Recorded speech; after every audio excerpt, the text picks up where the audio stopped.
Sepanjang tempoh pelaksanaan Perintah Kawalan Pergerakan maupun Perintah Kawalan Pergerakan bersyarat PKPB dan juga yang bersasar mungkin, kita melihat aspek bantuan itu diserahkan ataupun diberikan oleh pihak kerajaan maupun persekutuan maupun di peringkat negeri itu sendiri. Kalau di Sarawak, mereka mempunyai satu pakej bantuan khas Sarawak Ku Sayang ataupun BKSS 5.0 yang kali ini melibatkan bernilai 405 juta ringgit. Dan sudah pastilah ini mengundang reaksi penduduk Sarawak yang sudah pasti menyambut baik perkara tersebut. Semalam pun Awani Sarawak sudah pun membawakan reaksi mereka ini. Tetapi pada hari ini, Wakil Extra Awani masih lagi mendapatkan cerita-cerita sebegini dan bukan itu saja, melihat juga kepada impak bantuan ini kepada rakyat dan juga buat peniaga khususnya yang sudah pasti terkesan. Tetapi di Sarawak ini adalah PKPB, satu-satu negeri yang tidak terlibat dengan PKP, bermakna kesemua aktiviti ekonomi itu masih lagi berjalan. Saya nak bersama dengan Wakil Extra Awani di Sarawak iaitu Azizah Alwi yang bersedia pada ketika ini. Assalamualaikum Azizah, terima kasih kerana bersama kami pada jam ini. Azizah, hari ini apa ceritanya kalau boleh dikongsikan? Bagaimana penduduk negeri Sarawak menyambut bantuan BKSS 5.0 ini, Azizah? Waalaikumsalam warahmatullahi. Terima kasih atas soalan Najib Arif. Okey, seperti sedia maklum, semalam Ketua Menteri Sarawak telah mengumumkan bantuan khas Sarawak Ku Sayang 5.0 berjumlah 405 juta. Dan ini merupakan satu pendekatan yang baik dan wajar di mana pada saat berada dalam situasi pandemik COVID-19 dan pasca banjir ini, ia merupakan sebuah berita gembira buat seluruh rakyat Sarawak lah. Dan kalau kita melihat kepada kesan BKSS 5.0 ini, ia merupakan satu kesinambungan BKSS sebelum ini di mana untuk mereka membantu memandangkan beberapa inisiatif kepada 6 bulan daripada Januari kepada Jun 2021 dan dia mensasarkan kepada peningkatan pendapatan boleh guna rakyat melalui pengurangan beban hutang dan juga pengurangan perbelanjaan asas seperti bil elektrik, bil air.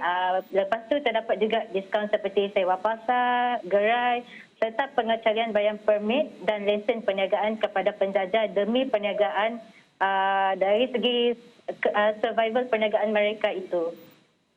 Dan juga Azizah, bagaimana untuk bantuan ini kita lihat kerana kalau di peringkat pusat itu mereka menyatakan bahawa kesannya panjang, mungkin perlu dipanjangkan lagi bantuan ini ataupun diteruskan lagi.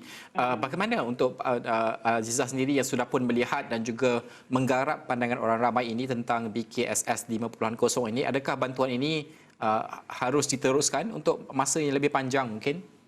Okey, seperti yang kita sedia maklum ya, tunggak ekonomi sesebuah negara adalah sangat bergantung kepada institusi perniagaan. Jika kita lihat perniagaan-perniagaan kecil maupun perniagaan-perniagaan besar, ianya memberi impak kepada sesebuah negeri dan juga aktiviti ekonomi lah. Jadi inisiatif dan bantuan yang diberikan oleh kerajaan harus diteruskan. Tapi untuk inisiatif tersebut ianya harus diperhalusi dari masa ke semasa dan mengikut keadaan yang diperlukan. Okey, kita lihatlah dari segi moratorium yang telah diberikan oleh Ketua Menteri kepada pihak-pihak peniaga kecil ini, ia adalah satu tindakan yang wajar dan rasional yang diberikan oleh pihak kerajaan. Namun, ianya mungkin perlu ditambah baik dan diperhalusilah mengikut keadaan semasa tersebut. Ya, itu antara pandangan orang ramai yang dikongsikan bersama dengan Azizah sendiri. Sudah pasti bukan itu sahaja cerita dari Sarawak yang kita lihat dan juga kita orang kata apa perhatikan kerana dari sudut perkembangan politik sebagai contoh. Sarawak ini menjelang Jun sudah tamat tempoh pemerintahan DUN itu dan juga sudah pastilah perkembangan hari ini yang kita dengarkan iaitu pihak kerajaan negeri Sarawak cuba untuk tidak ataupun meminta pengecualian darurat itu untuk membolehkan pilihan raya negeri. Itu juga perkembangan yang kita bawakan pada hari ini. Bagaimana pada pemerhatian Azizah sendiri, orang ramai dan juga rakyat negeri Sarawak, adakah mereka dalam keadaan penularan COVID masa kini, adakah mereka gusar dengan berakhirnya DUN ini, tempoh DUN, mandat DUN ini dan juga kemungkinan berlakunya pilihan raya negeri pada pandangan Azizah sendiri?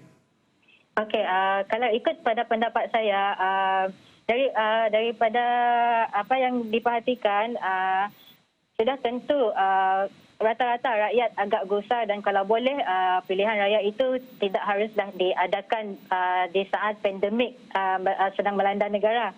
Tetapi jika kerajaan negeri mempunyai pendekatan yang tersendiri dan mempunyai pelaksanaan yang terbaik mungkin ataupun mereka mempunyai pendekatan yang terbaik untuk melakukan pilihan raya negeri dengan kerjasama rakyat dan dapat sokongan rakyat, mungkin ianya akan diadakan. Tapi pada saya, pada pendapat ini, apa yang penting kerajaan negeri harus memberi fokus utama dalam membantu rakyat untuk menghadapi situasi pandemik saat ini.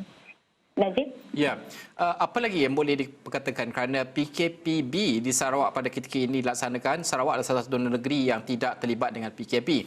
Tapi sudah pasti ada juga SOP yang perlu dipatuhi.